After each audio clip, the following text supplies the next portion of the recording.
Enfant, quand j'échappais à un danger, un péril, aussi minime fût-il, ou quand il m'arrivait quelque chose de bon, ma mère me disait: Tu es né sous une bonne étoile, ou encore Tu as une bonne étoile au-dessus de ta tête.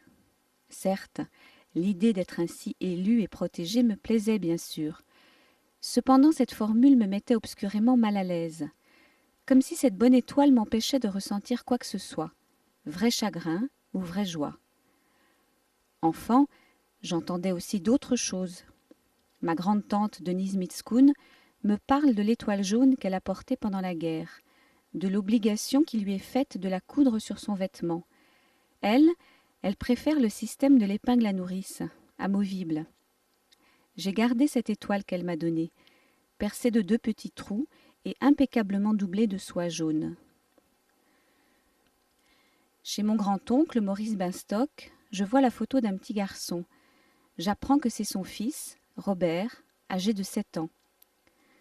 Maurice, ancien ouvrier du cuir, est affecté, à Auschwitz, au tri des chaussures des enfants gazés. Il reconnaît celles qu'il a lui-même fabriquées pour son fils. J'apprends aussi que la petite fille en médaillon, sur le mur de la chambre de ma grande-tante Sonia, est sa fille, Rachel, déportée à l'âge de 4 ans et jamais revenue non plus. Ma grand-mère me parle de Fanny, ma petite cousine. Elle me raconte comment, arrivée à 2 ans et demi à Paris et ne parlant que le yiddish, elle apprend très vite le français. Fanny, 14 ans, sa sœur Lucienne, 8 ans, leurs parents, Madeleine et Wolf Lerner, prendront chacun et séparément le chemin vers Auschwitz-Birkenau. Aucun d'eux ne reviendra. Voilà le genre d'histoire qu'il m'est arrivé d'entendre dans mon enfance, mon adolescence. Je les trouvais tristes, incroyables, mais elles ne me faisaient au fond pas plus d'effet qu'un vieux film en noir et blanc, comme si elles ne me concernaient pas vraiment. J'étais incapable d'approcher la douleur des miens. Au fil du temps, ma bonne étoile est devenue aléatoire, voire improbable. Et ces histoires-là m'ont rattrapée, obsédée même. J'ai lu, travaillé, je me suis informée sur cette époque, et puis j'ai rencontré ceux qui furent sur le lieu du crime, les rescapés de la Shoah. J'avais besoin de leurs paroles. Je voulais savoir comment ils s'étaient débrouillés, après, avec la vie, avec les morts. C'est en Alsace, où je vis, que 5 d'entre eux ont accepté de me parler. Gustave Simon naît à Brüttich, en Allemagne, au bord de la Moselle. Son père, Auguste, est marchand de bestiaux. Regina, sa mère, tient une petite épicerie. En 1936, à l'âge de 13 ans, Gustave, le plus jeune de leurs 6 enfants, quitte l'Allemagne pour rejoindre son frère Rudolf à Strasbourg et travailler comme apprenti boucher. Il ne reverra plus jamais ses parents. Sa sœur aînée, Hertha, émigre en Amérique. Son frère, Sally, en Palestine. Irma, handicapée, est euthanasiée en 1942 en Allemagne. Ses parents y sont assassinés la même année. Son frère Ludwig, lui, mourra à Auschwitz. Gustave Simon, juif et allemand, est successivement interné par les Français en 1940, puis libéré par les troupes allemandes, pour être finalement livré à la Gestapo par la gendarmerie française en août 1942. Après une nuit à Drancy, il est déporté à Auschwitz où il restera 30 mois dans différents camps de travaux forcés. Libéré par les Russes fin janvier 1945, il est rapatrié en France. Il a 22 ans. Vous vous intéressez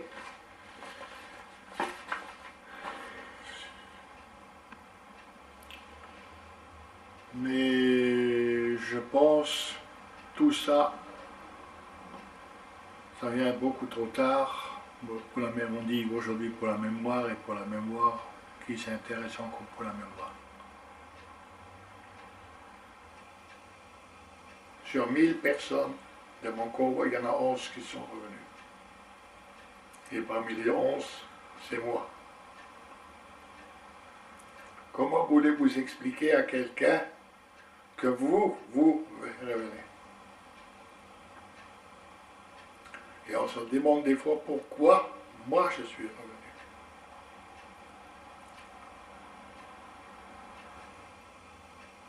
Et maintenant, je vis avec mes cauchemars.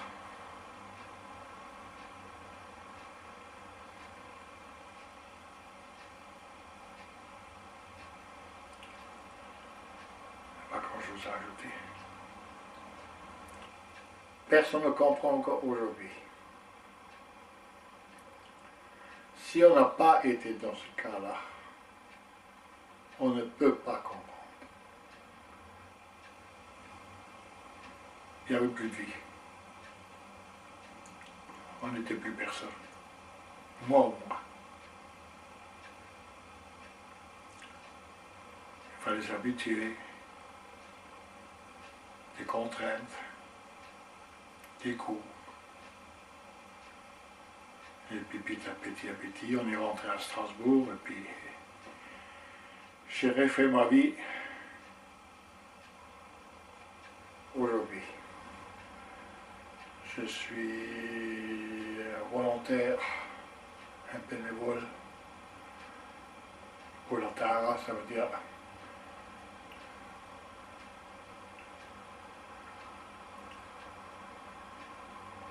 la toilette des morts. J'assiste en principe à toutes les toilettes de mort à Strasbourg si je suis à Strasbourg. À tous, sans exception. Le minimum, c'est 5-6 personnes pour faire la toilette. Des fois, on est 10, des fois, on est 15, des fois, on est 20 présents. Et chacun fait quelque chose. Chacun touche quelque chose. Laver, habiller, mettons bien, chacun a 3 à 1 chose.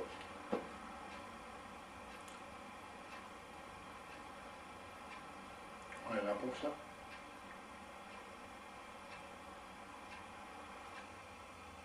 On reste fidèle à ses origines. Et puis je suis profondément juif. Je suis pratiquant de religion.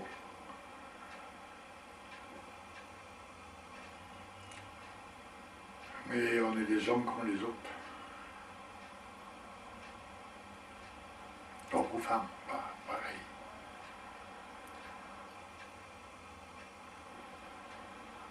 J'ai toujours demandé pourquoi on a la haine des Juifs.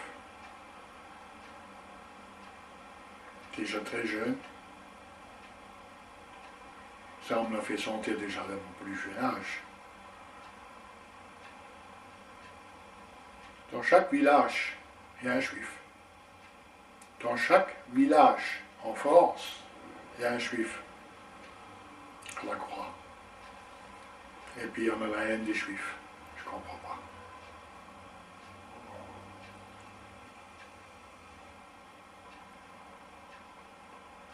Et les Juifs restera toujours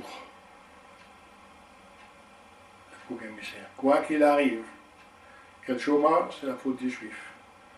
S'il y a un mauvais temps, c'est la faute des Juifs. Il y a trop de soleil, c'est la faute des Juifs. S'il y a autre chose encore, c'est la faute des Juifs. C'est facile. Béar Albert, 7 ans. Béar David. Béar Joseph, 7 ans. Béar Louis. Béar Rachel.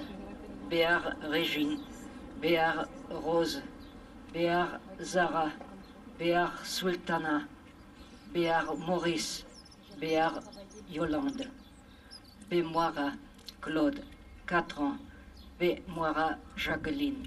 Bémoira Léon. Le père et la mère de Simone Pollack sont nés en Alsace. Son grand-père paternel venait de Pologne. Devenu indésirable dans l'Alsace déclarée dès 1940 Judenrein, c'est-à-dire purifié des Juifs, Simone se replie dans un petit village du Jura avec sa mère et son frère. Le 27 avril 1944, Simone n'a pas tout à fait 15 ans, ils sont arrêtés tous les trois par la Gestapo, emmenés à Lons, puis à Drancy, où ils passent quelques jours avant le départ de leur convoi. Le 23 mai, dans les cris, les vociférations, sur le quai d'une gare et devant 2 gradés allemands, 2 files se dessinent. une à droite, l'autre à gauche. Sa mère, Julie, son frère, Benoît, 11 ans, partent d'un côté, Simone de l'autre. Ils viennent d'arriver à Auschwitz-Birkenau. J'ai rêvé pendant des années, que je les retrouverais.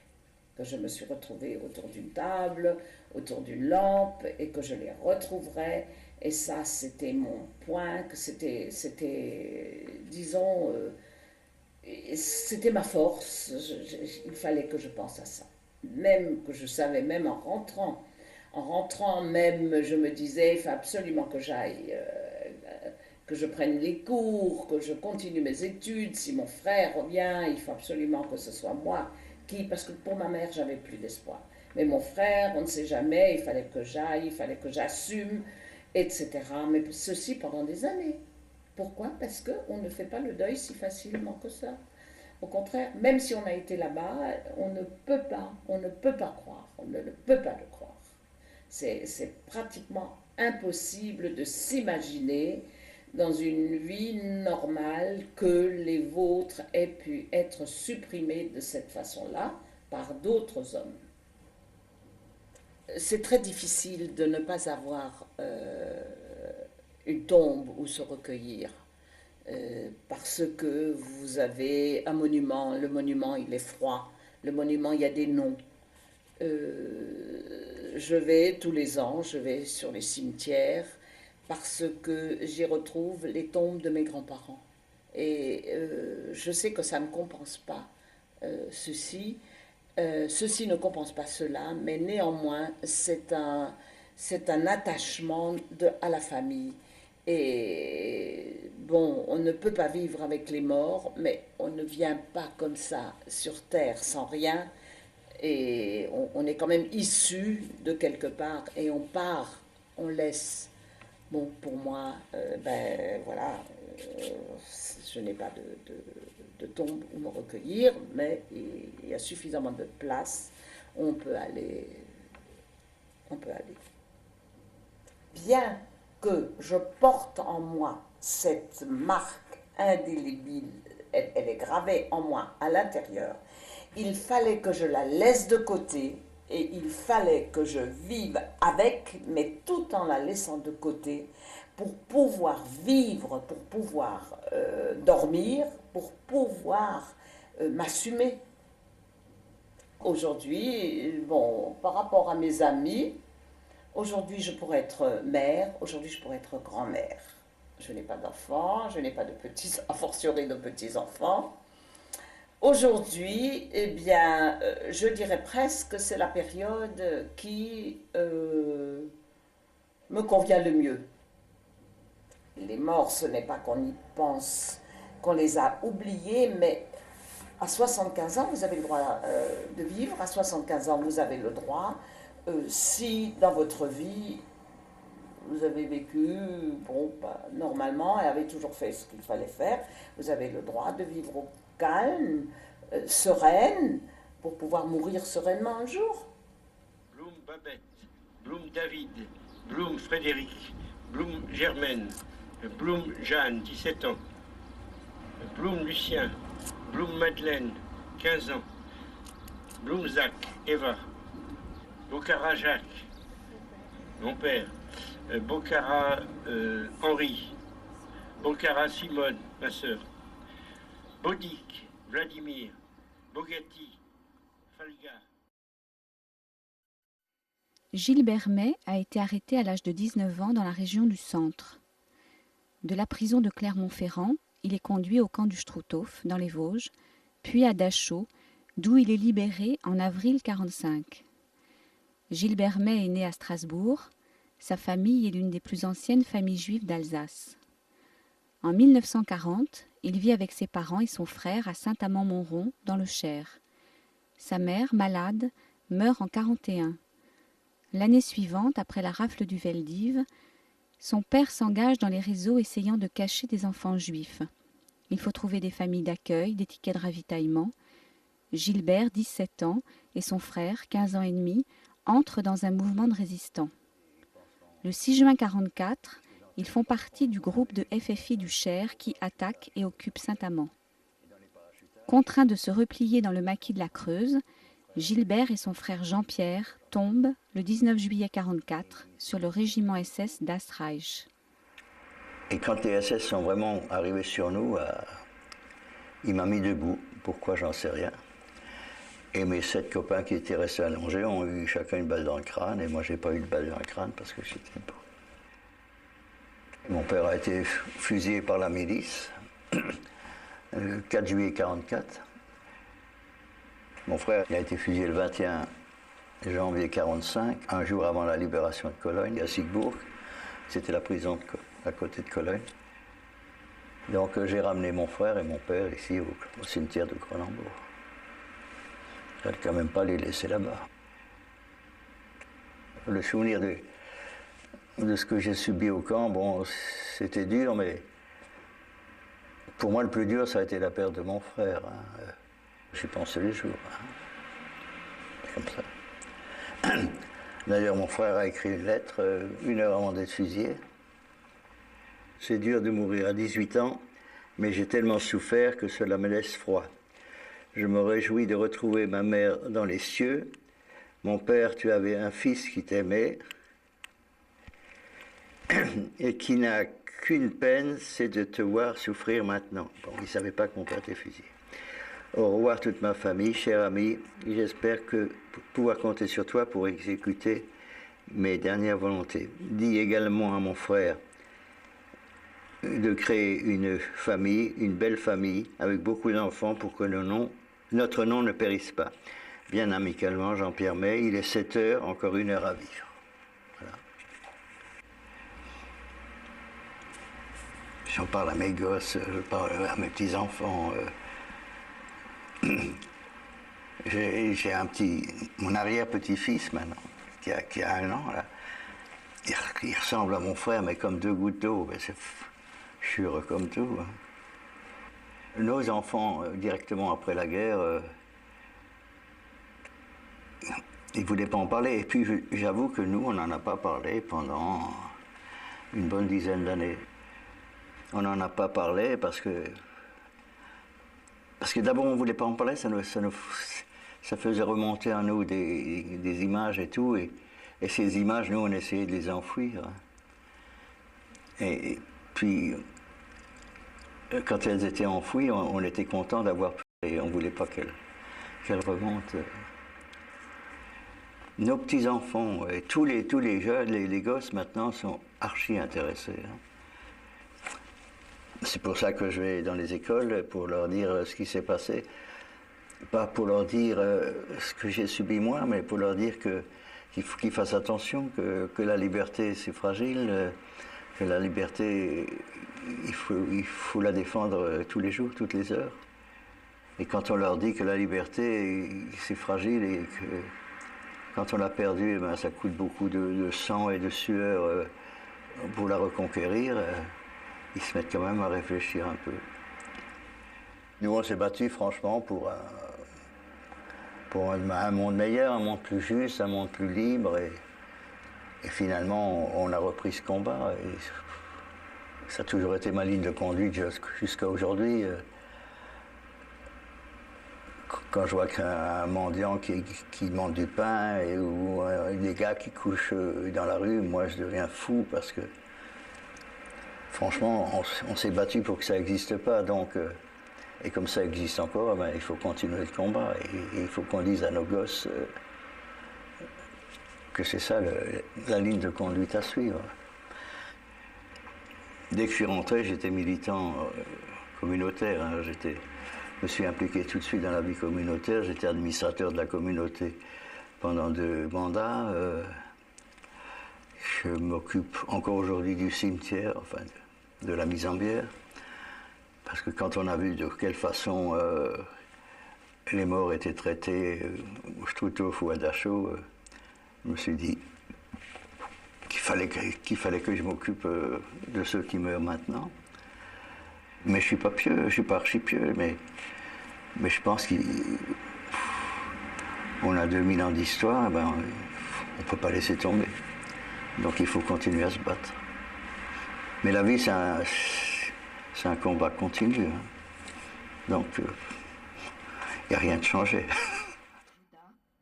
Cohen Judas, Cohen Léon, Cohen Lisette, ma petite cousine, Cohen Lucien, Cohen Malka, Cohen Marinette, Cohen Maurice, 13 ans, mon oncle, Cohen Mentesh, mon grand-père, Cohen Neojma, Cohen Rachel, Cohen...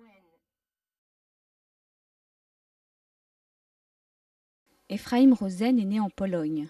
À l'âge de 20 ans, il connaît Auschwitz-Birkenau, les travaux forcés dans les mines de Jaworzno, la marche de la mort jusqu'à Buchenwald. Libéré en avril 1945, il s'installe en France. Il est aujourd'hui grand rabbin à Strasbourg. C'est le seul survivant de sa famille. En 1940, il a 15 ans quand l'Allemagne envahit son pays et instaure la constitution de ghetto pour les Juifs. Il vit avec ses parents dans le ghetto d'Ostrowiec, sa ville natale. Sa mère y meurt du typhus le 11 septembre 1942. Un mois plus tard, commence la grande déportation des Juifs. Sa famille, ses 5 sœurs, son neveu d'à peine 2 ans, sont rassemblés sur la place du marché avec les autres habitants du ghetto. Ils prendront tous la direction de Treblinka. C'était la volonté de mon père que je survive. Si mon père ne m'avait pas poussé pour me cacher pendant que les fauves couraient pour ramasser les juifs et les mettre dans les wagons, les expédier à Treblinka, je ne serais pas là aujourd'hui. C'était ça sa volonté. Moi je voulais partir avec mon père sur l'Umschlagplatz, sur la place de rassemblement, et subir ce qu'il lui a subi, ou ce qu'il lui subira, parce qu'à ce moment-là je ne savais pas encore. Nous sommes arrivés à Birkenau, c'était fin juin 1944. Fin juin 1944, tout marchait encore. Alors on plaisantait, vous voyez, on sentait d'abord cette fumée âcre qui nous raclait la gorge, mais on voyait aussi ce qui se passait. Alors on plaisantait, l'un demande à l'autre, on en sortira pas, on en sortira sûrement. Si ce n'est pas par la porte, ce sera par la cheminée. Voilà comment on se consolait. Hitler a voulu davantage détruire le judaïsme que les juifs. C'est-à-dire la civilisation juive, la religion juive, celle qui croit en l'éternité, que les juifs physiques. Il voulait détruire l'âme juive. Voilà. Et ça, il ne l'a pas atteint. Et c'est là qu'il a échoué. J'honore mon père au jour où il a été fusillé sur la place de rassemblement, Umschlagplatz, en 1942. Ma mère, la veille de Rosh Hashanah, puisqu'elle est morte dans le ghetto, et quant à mes sœurs, je rappelle leurs souvenirs chaque fois qu'il y a ce qu'on appelle le souvenir à la synagogue, le souvenir des disparus. Quand ferons-nous le travail du deuil? Voyez? Quand? Effectivement, une question se pose pour ceux-là, comment faire le deuil? Comment faire le deuil? Personnellement, je pense que c'est en rappelant constamment le sacrifice de ces personnes. Tous ceux qui ont vécu cette période, soit dans le camp, soit en se cachant, soit encore dans un autre pays, tous les juifs, en principe, et tous ceux qui ont ressenti, même les non-juifs, qui ont ressenti le mal de la Shoah, ont ensemble l'idée ou le devoir de la reconstruction. Dieu n'a pas créé le monde pour qu'il demeure vide. Il fallait remplacer ceux qui sont partis. D'ailleurs,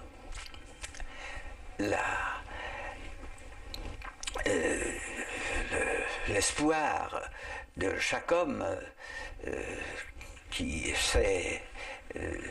n'est pas éternel ici-bas, c'est de pouvoir se projeter dans l'avenir. Et cette projection dans l'avenir, ce sont les enfants. Je n'ai pas voulu élever des enfants de parents déportés. Voilà. Ils n'étaient pas... n'ont pas souffert, nous avons tout fait, même au détriment de notre intimité, vous voyez, pour que les enfants ne s'aperçoivent pas de notre souffrance antérieure. Oh, il a fallu travailler pour en arriver, ça c'est une conclusion, vous voyez. Il fallait d'abord réfléchir, étudier et vivre. Grâce à Dieu, je peux vivre. La religion est d'une grande richesse de ressources, de consolation et de réconfort. Je reconnais, oui. Je reconnais. Un des regrets que nous avions pendant que nous subissions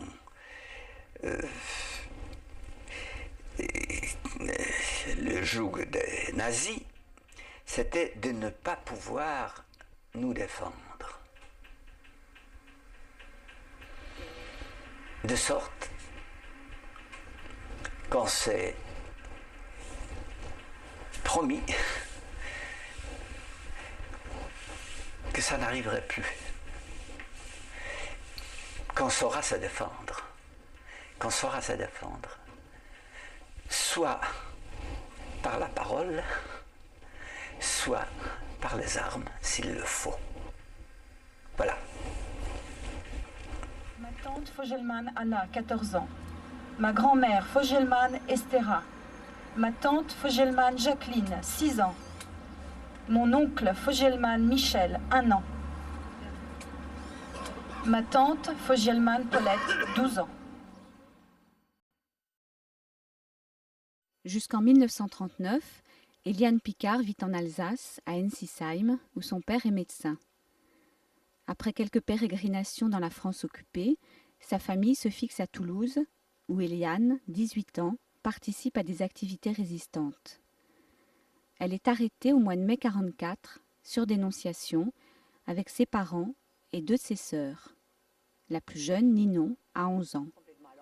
Seul, son frère parvient à s'échapper. Internés à Drancy, ils sont déportés le 20 mai 1944. Avant le camp de Bergen-Belsen en Allemagne et celui de Mauthausen en Autriche, elle reste 8 mois à Auschwitz où elle retrouve sa sœur aînée. On était ballottés comme un carton, comme je sais pas, un paquet, pas autre chose, des paquets, hein, qu'on nous trimballait à droite et à gauche, on ne savait pas du tout ce qui allait nous arriver, ni rien, hein, jamais. Hein, on ne savait pas, est-ce que c'est aujourd'hui qu'on va passer à cette chambre à gaz, ou demain, ou après-demain? Ça, c'est quelque chose qui ne nous quittera jamais. C'est dans nous, en nous, et toujours avec des remords. Pourquoi nous? Pourquoi nous, hein, les quelques-unes qui sont là, ou les quelques-uns qui sont là, et pourquoi tant d'autres, tant de millions d'autres? On a presque honte, vous savez, d'être ici. Parce qu'on se demande, d'ailleurs ça a été le cas au début, on demandait, vous savez, souvent ça a été demandé, qu'est-ce que vous avez fait pour sortir d'un camp? Et quand vous entendez ça, ma maman était premier prix de chant, elle chantait extraordinairement bien, vous voyez, si elle avait vécu à une autre époque, elle serait devenue une artiste extraordinaire. Papa était un grand érudit et il disait quand on va à Rome, il faut prendre la première rue à droite, la troisième à gauche, on arrive place Saint-Pierre, il n'avait jamais mis les pieds. Et ma petite sœur, elle a toujours eu le premier prix, ou le prix d'excellence, ou le prix d'honneur. C'était une très bonne élève. Et puis alors, voyez la jolie petite fille que c'était à l'époque. Je ne les ai jamais attendues. Jamais. Mes sœurs et frères, oui. Moi, jamais. Pas une seconde.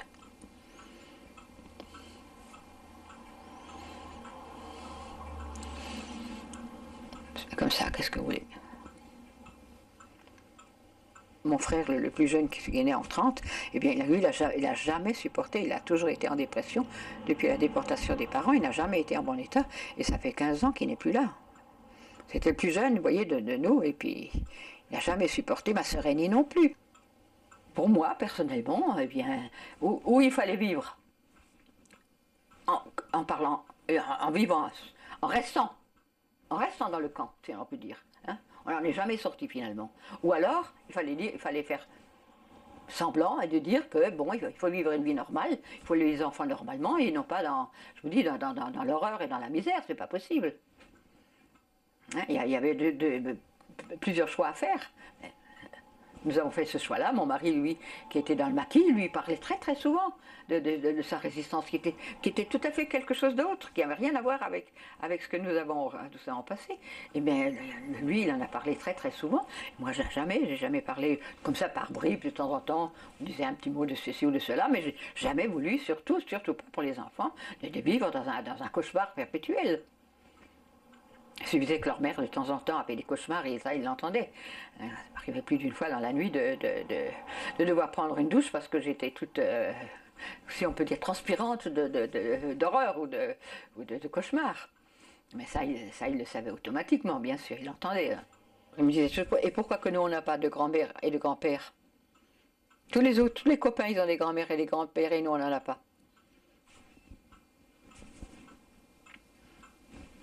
Oui, c'est des questions tout à fait simplettes, mais vraies. Il disait, les enfants, ils avaient pris l'habitude, ils disaient, c'est quand même pas juste, nous on n'a pas le droit d'écrire sur les murs, on n'a pas le droit d'écrire sur les portes, et toi tu as écrit sur ton bras, et on te dit rien, toi. Évidemment, les gosses, ça crayonne de tous les côtés, hein. Et alors, paf, ils se faisaient recevoir des petits coups sur les mains en disant, on n'écrit pas. On n'écrit pas sur les murs, on n'écrit pas dans leur chambre au-dessus du lit, il y a des histoires pareilles. Hein. Tous les gosses du monde, ou si c'est par terre, ça écrit aussi. Et pourquoi que nous, on n'a pas le droit d'écrire au mur et toi, tu t'écris sur le bras? Alors on lui dit, ouais, écoute, maintenant tu es encore un peu trop petit, quand tu seras un peu plus grand, on t'expliquera qui est-ce qu'il a fait. Comment pouvez-vous qu'ils puissent comprendre une chose pareille? C'est pas à imaginer, on ne peut même pas le raconter. C'est inimaginable. De dire que voilà, on a emmené des gens dans un train, on les a mis dans un train, on les avait mis dans un train, on les a emmenés dans une chambre à gaz, on les a tués, puis hop, on les a brûlés. Mais qu'est-ce que c'est que ça veut? Mais comment voulez-vous que des enfants puissent comprendre des choses comme ça? On a commencé vraiment à en parler. Quand on nous l'a demandé, nous ne sommes jamais mis en avant. Hein, il fait 20, 25 ans maintenant que je vais dans les écoles, et encore j'y vais quand on me le demande de venir. Hein, pour moi, c'est un auditoire, c'est une toute petite leçon d'histoire. Finalement, nous avons toujours dû nous batailler. Ça, c'est sans doute dans les gènes. Écoutez, il y a 2000 ans qu'on ne fait que se bagarrer contre les uns et contre les autres. Et ça continue. Hein, pendant quelques années, c'était à peu près tranquille, et paf, hein, depuis un an ou deux, tout recommence. Alors j'ai l'impression qu'on doit avoir ça dans les gènes. Je ne sais pas, je suppose. Parce qu'autrement, non, ben alors là, c'est fini. Hein, on fait autre chose, on change complètement, on change de religion, on laisse tomber, je ne sais pas quoi, non. J'ai dit, ça, c'est pas possible, on n'a pas le droit. On n'a pas le droit, puisque finalement, il y a tellement de gens qui, depuis 2000 ans, et encore plus après, avant, ça fait un peu trop loin, on ne va pas aller chercher si loin, hein, mais vraiment, essayent se battre et essayent de survivre, après tous les pogroms, après toutes les exactions, après les inquisitions, après tout, eh bien, nous avons un devoir envers ces gens-là, pour moi. Alors que je ne suis pas du tout religieuse, mais alors, moins que religieuse. Mais je suis juive et je resterai toujours juive. Donc pour moi, si jamais, malheureusement je ne sais pas comment ça va se passer avec mes petits-enfants, mais pour moi ce serait casser la chaîne. Il y a une chaîne. Pas une chaîne qui nous fait mal, mais une chaîne, c'est un maillon d'une chaîne. Donc ce maillon ne doit jamais manquer, parce qu'après, à ce moment-là, ils auront gagné, tous. Goldman Pinchot, Goldberg Charles 2 ans, Goldberg Regina, Goldblum Salomon, Goldenberg Betty 6 ans, Goldenberg Georges, Goldenberg Rachel, Goldgrab Samuel, Goldman Bernard, Goldschmidt Henri. Hélène Piralian est philosophe et psychanalyste. D'origine arménienne par son père, elle apprend très tard le génocide des Arméniens par les Turcs. Tout un pan de son histoire prend sens pour elle à ce moment-là. Hélène Piralian a ensuite beaucoup écrit, réfléchi à partir de cette question. C'est la lecture de son livre « Génocide et transmission » qui m'incite à la rencontrer. Je viens lui demander, entre autres, pourquoi, en ce qui concerne cette histoire-là, l'oubli ne fait pas son œuvre. Pourquoi la pensée des miens morts pendant la Shoah et que je n'ai jamais connue reste 60 ans après si présente, si insupportable. Des gens qui ont des vies dramatiques, des gens difficiles, bon, tout ça, ça fait partie de la vie. Mais qu'un maillon saute de la génération qui a un vide à la place, ça c'est autre chose. C'est ça le projet du génocide justement, c'est de faire que les gens deviennent n'ayant jamais existé. C'est pas de les tuer, c'est de les faire même disparaître comme ayant existé. Et c'est ça qui est le pire. La vie, justement, se transmet d'une certaine manière, enfin de génération en génération, dans quelque chose qui se poursuit. Mais si c'est cassé, ça, la vie ne va plus de soi non plus. Il y a le meurtre de ceux qui vous transmettent, mais il y a aussi, je pense, peut-être aussi l'insupportable de quand vous tue votre descendance. C'est-à-dire que le meurtre du futur se fait devant vous. Et alors que le futur, où les enfants peuvent être porteurs de ce qu'on n'a pas ou n'aura pas, ou même jusqu'à la mort, on peut partir en chambre à gaz éventuellement en se disant mais mes enfants ou les enfants vont poursuivre. Donc il y a une part de soi qui se poursuit. Là, ça aussi, on est privé. Enfin, ceux qui vont mourir ou qui pensent qu'ils vont mourir, parce qu'il y a des survivants qui ne sont pas morts mais qui pensaient qu'ils allaient mourir.